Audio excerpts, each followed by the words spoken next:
ಮನೆನೇ ಹಾಳು ಮಾಡ್ಕೊಂಡ್ಬಿಟ್ಟ ಸಾಬ್ರು ಕಾಸು ಕೊಟ್ಟಿ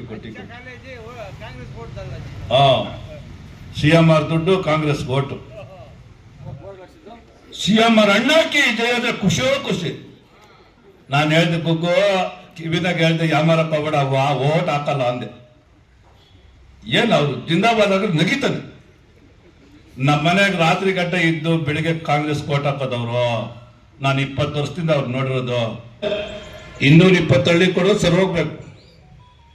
ಯಾವ ಹಳ್ಳಿನಲ್ಲೂ ಕೂಡ 50 ಓಟು ಹೋದ್ರೆ ನಮ್ಗೆ ಅಪಾಯ ಐತೆ. 50 ಓಟು ಒಂದು ಗ್ರಾಮದಲ್ಲಿ ಹೋದ್ರೆ ನಮ್ಮಿಬ್ಬರಿಗೂ ಅಪಾಯ. 50 ಓಟ್ ಅಂದ್ರೆ 200 ಹಳ್ಳಿಗೆ ಎಷ್ಟಾಯ್ತು? 10,000 ಆಯ್ತು. ಸಾಬ್ರದ 50,000 ಎಷ್ಟಾಯ್ತು? 10 ಬಂದ್ಬಿಟ್ಟಾರೆ. ಇದು 45 ಇತ್ತು. ಮೊನ್ನೆ ಪ್ರತಿ ಹಳ್ಳಿನಾಗೂ 100 ಓಟ್ ಆಗೋಯ್ತು.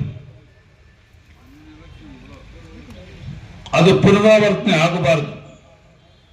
ಪ್ರತಿ ಹಳ್ಳಿನಲ್ಲೂ 10 kg ಅಕ್ಕಿಗೆ ಕೊಟ್ಟು ಬಿತ್ತೋ, 2,000 ರೂಪಾಯಿಗೆ ಬಿತ್ತೋ, ಇನ್ನೊಂದಕ್ಕೆ ಬಿತ್ತೋ, ಮತ್ತೊಂದು ಬಿತ್ತೋ, ಇಬ್ರು ಹೋದ್ವಾ ಮಣ್ಣಾಕೊಂಡು ಹೊಟ್ಟೆ ಉನಲ್ಲಿ ಬೆಂಕಿ. ನಂದು ಬಿಡ್ರಿ, ರೂಪಾಯಿ ಕಷ್ಟಪಟ್ಟು ಸಂಪಾದನೆ ಮಾಡಿದ್ದು CMR ಪಾಪ ಅವ್ರ ಅಣ್ಣ ತಮ್ಮಂದ್ರು. ರೂಪಾಯಿ ಬಾಯಿ ಬಡ್ಕೊಂಡು ಹರಾಜು ಹಾಕಿದ ದುಡ್ಡು. ಏನವ್ರು ಲೇಔಟ್ ಹೊಡೆದು ಕೋಟಿಗಳು ಮಾಡವ್ರ, ಸೈಟ್ಗಳು ಮಾರವ್ರ, ರಿಯಲ್ ಎಸ್ಟೇಟ್ ಮಾಡ್ತಾನ? ಏನು 60 ಕೋಟಿ ಯಾರ ಮನೆ ದುಡ್ಡು?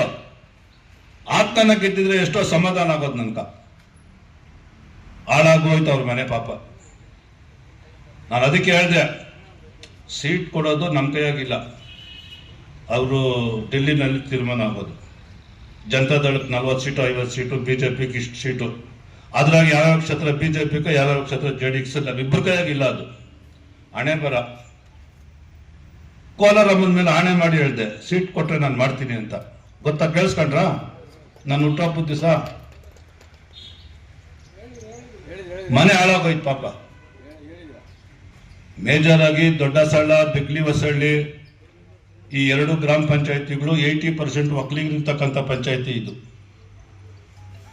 ಇನ್ನು 10 ಕಡೆ ಕೊಂಡರಾಜನಹಳ್ಳಿ ಶೆಡ್ಯೂಲ್ ಕ್ಯಾಸ್ಟ್ ಜಾಸ್ತಿ, ಮಾರ್ಜನಹಳ್ಳಿ ಶೆಡ್ಯೂಲ್ ಕ್ಯಾಸ್ಟ್ ಜಾಸ್ತಿ. 10 ಕಡೆ ತೊರದಹಳ್ಳಿ ಪಂಚಾಯತಿನಾಗ 4 ಊರು ಬರ್ತಾರೆ ನಮ್ಕ, ಅಲ್ಲಿ 50-50. ಈ 7 ಕಸ್ಬನಲ್ಲಿ ಜಾಸ್ತಿ ಮೇಜರ್ ಆಗಿ ಒಕ್ಕಲಿಗರಿರೋದು ದೊಡ್ಡಸಳ ಮತ್ತೆ ಬಿಗ್ಲಿ ಹೊಸಳ್ಳಿ ಗ್ರಾಮ ಪಂಚಾಯತಿ. ಇಲ್ಲಿ ನಾವು 7 ಗ್ರಾಮ ಪಂಚಾಯತಿ